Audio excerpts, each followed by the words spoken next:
પહેલા પાંડવોના રાજસુ યજ્ઞમાં પહોંચ્યા. રાજસુ યજ્ઞમાં દિગ્વિજય કરવાનો હતો એટલે પછી ભીમસેનને અને અર્જુનને લઈ અને જરાસનને ત્યાં ગયા. ભીમસેન દ્વારા જરાસનને મરાવ્યો અને પછી જરાસનના દીકરા સહદેવને ગાદીએ બેહાડ્યો. જરાસંધે જેટલા રાજાઓને કેદ કર્યા હતા એ બધાને છોડાવ્યા. એને એના રાજ્ય, એના હક, એના હિસ્સા પાછા અપાવ્યા. બધાને ન્યાય અપાવ્યો. અને એ બધા રાજાઓએ ભેગા મળી દ્વારકાધીશ ભગવાનની સ્તુતિ કરી. એ સ્તુતિનો આ શ્લોક બહુ પ્રસિદ્ધ છે. આપણે જો આ શ્લોકથી રોજ દ્વારકાધીશને પ્રાર્થના કરશું ને તો આપણા સંકટો પણ દૂર થશે. એ શ્લોક તમારે બોલવો છે તો હાથ જોડીને બોલો, દ્વારકાધીશને પ્રાર્થના કરો. કૃષ્ણાય વાસુદેવાય, બધા બોલો, કૃષ્ણાય વાસુદેવાય. એ તમે દૂધ પીવો છો?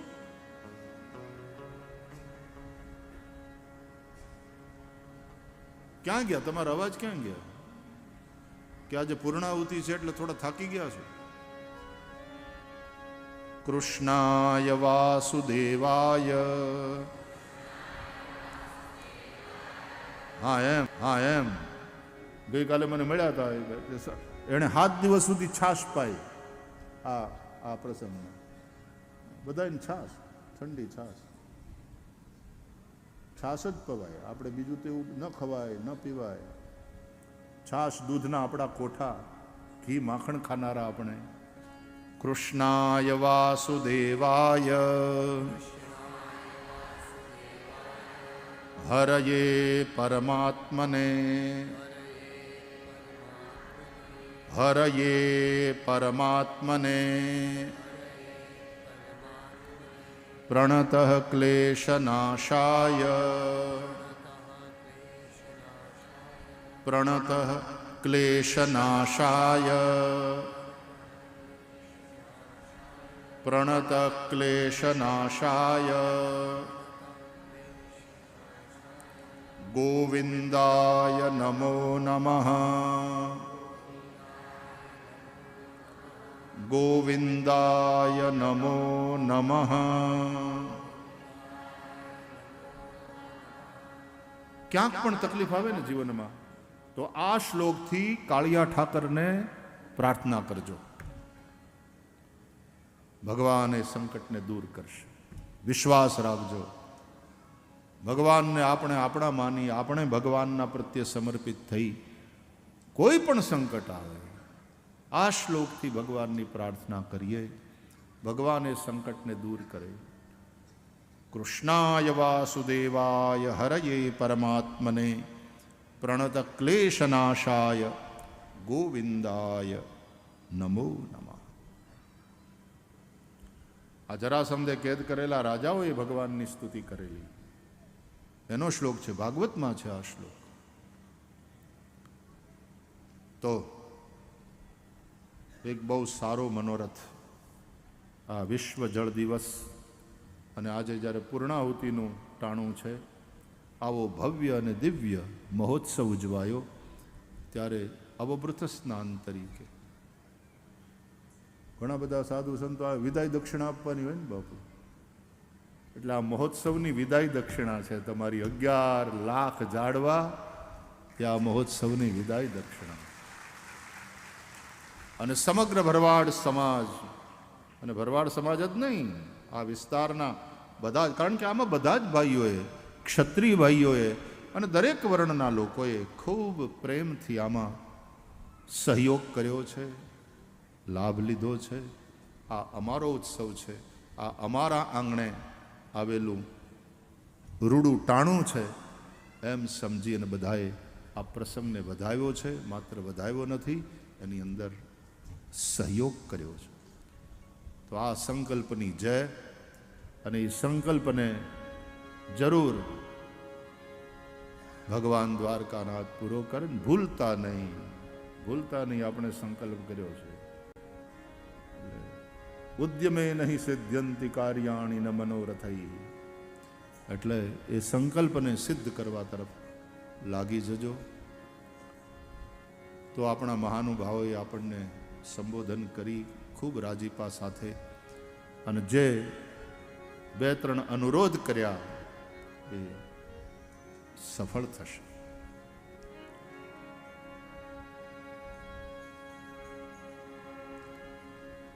ભગવાને ગોવર્ધનનો યજ્ઞ કરાયો, એ પ્રકૃતિની પૂજા છે, એમાં પર્યાવરણની રક્ષા નિહિત છે. ગાયોનો યજ્ઞ કરાવ્યો, એમાં ઇકોનોમિક ડેવલપમેન્ટની વાત છે, કારણ કે ગાય એ સમયે ધન હતી ને આજે આપણે પશુપાલકો માટે તો એ ધન જ છે. ગૌધન, ધેનુ એ જ ધન. ધેનુ એટલે ગાય. એટલે ગાયનું સંરક્ષણ અને સંવર્ધન થાય, એ દ્વારા ઇકોનોમિક ડેવલપમેન્ટ, આર્થિક વિકાસ થાય. અને બ્રાહ્મણોનો યજ્ઞ, બ્રાહ્મણોનો યજ્ઞ એટલે એજ્યુકેશન. બ્રાહ્મણ શિક્ષક છે, એટલે આપણા છોકરાઓ ભણે, આપણી દીકરીઓ ભણે, ભણતર વધે, એ જોવા. નથી લાગતું કે દ્વારકાધીશ શ્રી કૃષ્ણના એ વખતે એણે કરેલા આ 3 યજ્ઞો આજે પણ એટલા જ જરૂરી છે સમાજના ઉત્કર્ષ માટે. એટલું જ એનું મહત્વ છે. અને ભગવાન શ્રી કૃષ્ણ જે કહે, ભોળુડા આ બધા ગુવાળિયાઓ, એને ભરોસો કૃષ્ણમાં. અર્જુને તો બહુ પ્રશ્ન કર્યા, એ પછી એમ કહ્યું કે હવે સમજાણું, હવે કરીશ્યે વચનં તવ, તમે કહો એમ.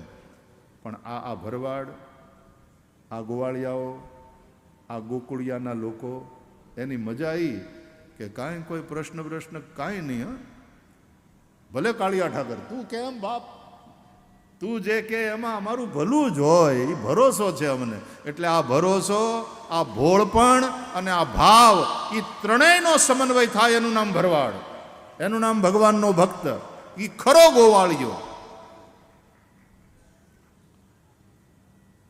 આવા ભોળુડા રહેજો. કપટ આવ્યું એટલે ગયું, કપટ જેવું આવ્યું એટલે ભગવાનથી દૂર થયા. મોહી કપટ છલ છિદ્ર ન ભાવા, નિર્મલ મન જન સો મોહી પાવા, એવું કહે છે ભગવાન. નિષ્કપટ. કોઈ એક ગામના વિશે કોઈ એક ગરીબ બ્રાહ્મણ રહેતો હતો. આવી કથાઓ, વાર્તાઓ તમે ઘણી સાંભળી હશે, પણ કોઈ એક ગામના વિશે એક અતિ કપટી બ્રાહ્મણ રહેતો હતો. આવું ક્યાંય નહીં સાંભળ્યું. બ્રાહ્મણ નિર્ધન હોઈ શકે, પણ બ્રાહ્મણ કપટી ન હોય. એ ભૂદેવ છે, કપટ નહીં. કપટ આપણને કૃષ્ણથી દૂર કરે. ભગવાને ઇન્દ્રના ગર્વનું ગંજન કર્યું. ઇન્દ્રે અભિમાનમાં આવીને સાવર્તક મેઘ ગણોને વરસાવ્યા, પ્રલયકારી મેઘ ગણ. ત્યારે ભગવાને ગોવર્ધન ગિરિરાજને પોતાના ડાબા હાથની ટચલી આંગળીના નખ ઉપર ધારણ કરીને વ્રજવાસીઓની રક્ષા કરી, ઇન્દ્રના ગર્વને ઉતાર્યો. પછી તો ઇન્દ્રને પોતાની ભૂલ સમજાણી. ભગવાને જ્યારે જ્યારે દેવોને પણ અભિમાન આવ્યું, ત્યારે ભગવાને દેવતાઓને પરાસ્ત કરી અને એમની અંદર પ્રવિષ્ટ આસુર ભાવની નિવૃત્તિ કરી, અને એ રીતે દેવતાઓ ઉપર અનુગ્રહ કર્યો. અસુરોને મારી એનો ઉદ્ધાર કર્યો, એ રીતે અસુરો ઉપર પણ અનુગ્રહ કર્યો. અને પોતાની લીલા દ્વારા આપણને માનવોને આપણા જીવન સાફલ્ય માટે અનેક ઉપદેશ આપી, અનેક સંદેશ આપી અને માનવોના ઉપર અનુગ્રહ કર્યો. વ્રજવાસીઓને ભગવાનના મહિમાનું જ્ઞાન થયું. નંદ બાબા એકાદશીનો ઉપવાસ કર્યો અને પછી યમુનામાં અવિજ્ઞાયાસુરીમ વેલામ પ્રવિષ્ટમ ઉદગમ નિશી, આસુરી વેલાને ન જાણતા યમુનામાં સ્નાન માટે પ્રવેશ કર્યો. ત્યારે જળના દેવ વરુણ નંદબાબાનું હરણ કરીને લઈ ગયા. ભગવાન વરુણ લોકમાં જાય છે, વરુણ ઉપર વિજય પ્રાપ્ત કરી પોતાના પિતાને લઈ આવે છે. ભાગવતમાં રાસલીલાની કથા પહેલા વરુણ વિજયની કથા છે.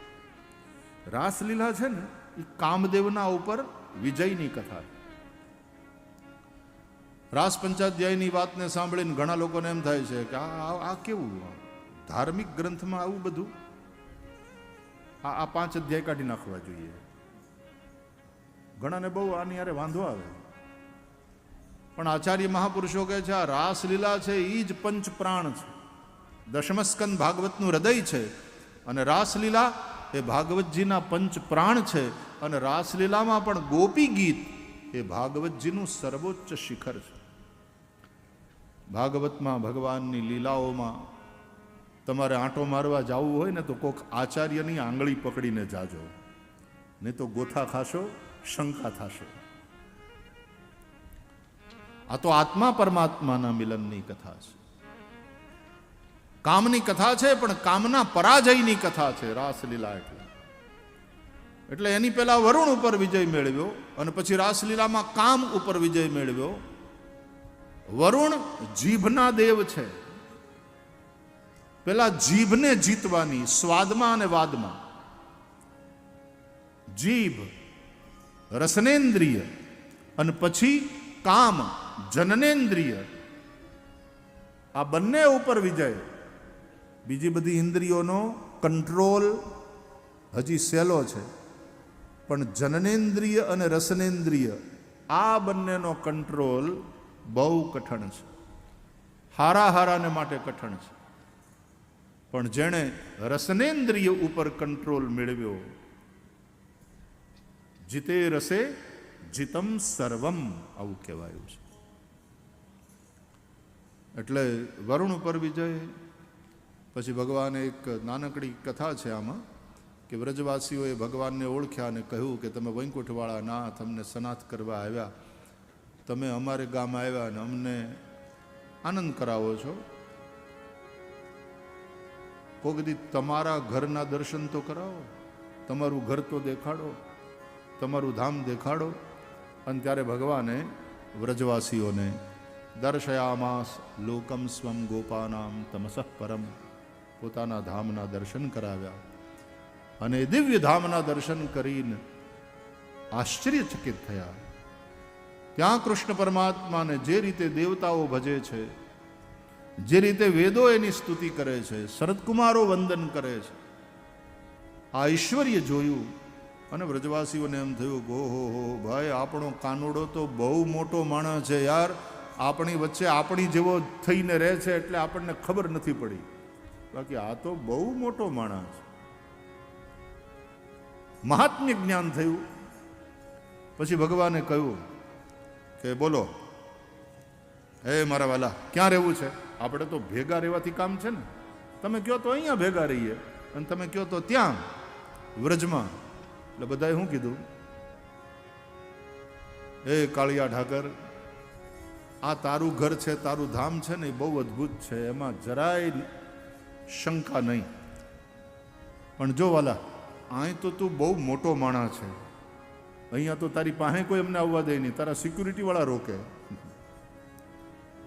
પણ એને બદલે તું અમારે ત્યાં આવ્યો ને, એમાં તું ઇઝીલી અવેલેબલ છો અમારે માટે. ત્યાં તો અમે વ્રજમાં તારા ગળામાં હાથ નાખીને આંટા મારીએ, ઢોરા ચારીએ. એટલે વ્રજ વાલું રે, વૈકુંઠ નહીં આવું.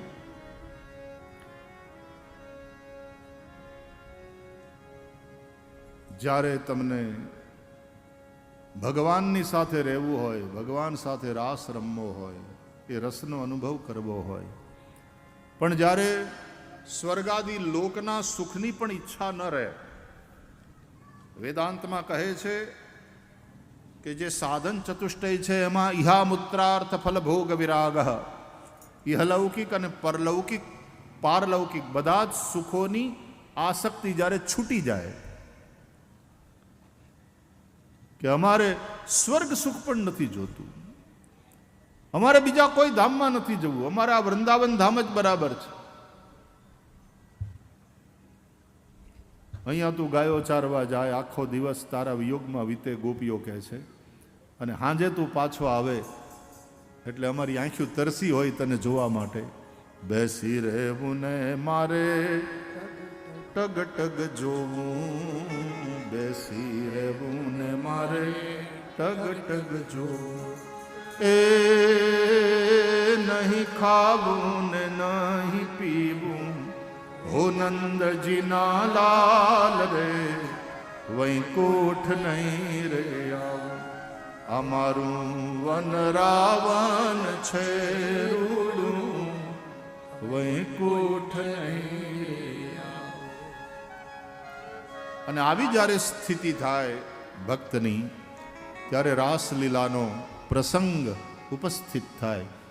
રાસલીલા એટલે આત્મા પરમાત્માના મિલનની વેળા આવે. સુખદેવજી મહારાજ એટલા માટે કથા સંભળાવે છે. ભગવાન અપિતા રાત્રિ શરદોત્ફુલ્લ મલ્લિકા વીક્ષરંતુમ મનશ્ચક્રે યોગમાયામ ઉપાશ્રિતઃ.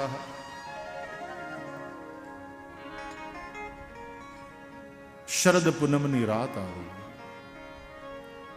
આજે ભગવાને રાસલીલા માટે મન બનાવ્યું. પ્રભુએ દિવ્ય શૃંગાર કર્યો. આવી રૂડી શરદ પૂનમની આ રાત, રાતમાં રમવાની સર્યા રે માણા. રમ્યા રમ્યા પોર બે પોર, ઘરવાળા તેડા મોકલે રે માણા. એ આવો રૂડો, આવો રૂડો શ્રી કૃષ્ણનો સંગ, મેલીને અમે નહીં આવીએ માણા. આવી રૂડી શરદ પૂનમની રાત, રાતમાં રમવાની. ભગવાને વેણું વગાડી, વાંસળીમાં ક્લીમ કામ બીજ પ્રગટ કર્યું. ગોપીઓ સુધી એ વંશીનો નાદ પહોંચ્યો. અને નિશમ્ય ગીતમ તદ અનંગ વર્ધનમ વ્રજસ્ત્રિય કૃષ્ણ ગૃહીત માનસા. કામને વધારનારું એ ગીત સાંભળીને ગોપીઓ પોતપોતાના ઘરેથી નીકળી. બોલો, નીકળી બધ્યું, પણ એકબીજાને ખબર ન પડે એમ. એકબીજાથી છુપાતી છુપાતી એકલા મળવું છે. કૃષ્ણ ભજન છુપાવો. ભજનના બહુ ઢંઢેરા ન હોય. સાધના એકાંતમાં, મિલન એકાંતમાં હોય વાલા. આમ ભલે આપણે ભેગા મળીને કીર્તન કરીએ, પણ એ અનુભૂતિની જે ક્ષણ છે એ તો એકાંતે સુખમાસ્યતા. પણ આ રીતે હજારો હજારો ગોપીઓ નીકળી. અલક્ષિતોદ્યમાહ, સુખદેવજી કહે છે, અલક્ષિત ઉદ્યમાહ. એક કદાચ બીજીને જોઈ જાય ને કે અટાણે આમ ક્યાં, તો બસ ગરમી બહુ થતી હતી એટલે આંટો મારવાનો, કે જરા ખુલ્લી હવામાં આંટો માર. નહીં તો ઘણા એમ કે ને કે હમણાં કેમ દેખાતા નથી. હું ક્યાંથી દેખાવ, હું તો ભજનમાં બેઠો છું ને. 6 મહિના આપણે બહાર નહીં જવાનું નિયમ લીધું છે. ખાલી દૂધ લેવાનું દિવસમાં 2 વાર, બાકી 4 કલાક સવારે 4 કલાક સાંજે જપ કરવાના. બહારનું કંઈ ખાવાનું નહીં, બહાર ક્યાંય જવાનું નહીં. જે કરતા હોય બધાયનો એવો ઢંઢેરો પીટે. એમ નહીં, અલક્ષિતોદ્યમા. કોઈ ગોપી લીપણ કરતી હતી, આંગણું લીપતી હતી ગોમયથી, એ છોડીને દોડી. કોઈ બુહારતી હતી, ઘરને હંજવારી કાઢતી હતી, ઈ છોડીને ભાગી. કોઈ આંખમાં કાજળ આંજતી હતી, અંજંત્ય કાશ્ચ લોચને, એ છોડીને દોડી. કોઈ છોકરાને દૂધ પાતી હતી, પાયયંત્ય શિશુન પયઃ, ખોળામાં લઈને છોકરાને દૂધ પાતી હતી, એને છોડીને દોડી. કોઈ પતિની સેવા કરતી હતી, ઈ છોડીને દોડી. કોઈ સાસુ સસરાની સેવામાં હતી, એને છોડીને દોડ. આ શું બતાવે છે? તમે જે રાત સમજો છો એ રાતની આ વાત નથી. ઓલી મોહની રાત જેમાં આખો સંસાર સૂતો છે અને યોગી જાગે છે. યોગી એટલે જે જોડાયેલો છે ભક્ત સાથે, જે ભગવાન સાથે જોડાયેલો છે, યોગી જે ભગવાનથી યુક્ત છે, અવિભક્ત છે, એનું નામ ભક્ત. જે વિભક્ત છે એ ભોગી, અવિભક્ત છે એ યોગી.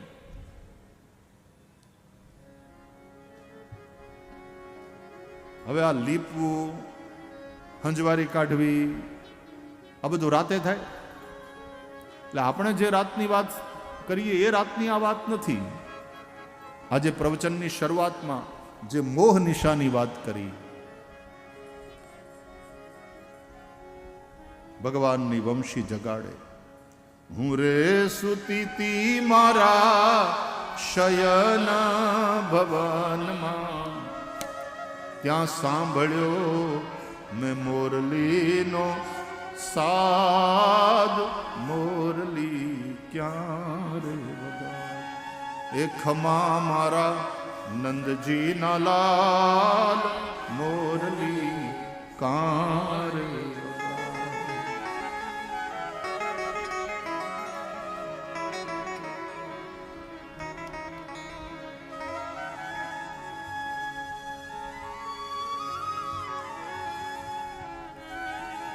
ઓગણત્રીસમાં અધ્યાયમાં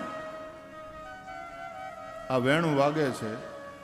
રાસ પંચાધ્યાયની શરૂઆત થાય એટલે આપણે 29 વર્ષના થઈએ ને, અને એમાં જો કૃષ્ણની વેણું સંભળાઈ જાય. આમ તો 21મા અધ્યાયમાં વેણું ગીત ત્યારથી સંભળાઈ જવી જોઈએ.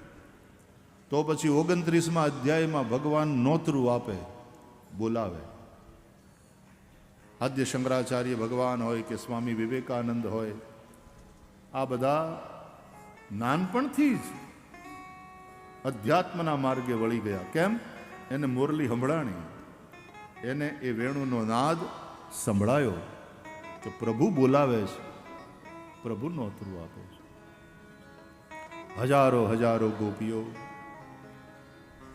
ભગવાને એ બધી ગોપીઓનું સ્વાગત કર્યું. સ્વાગતમ વો મહાભાગા પ્રિયમ કિમ કરવાણી વહ.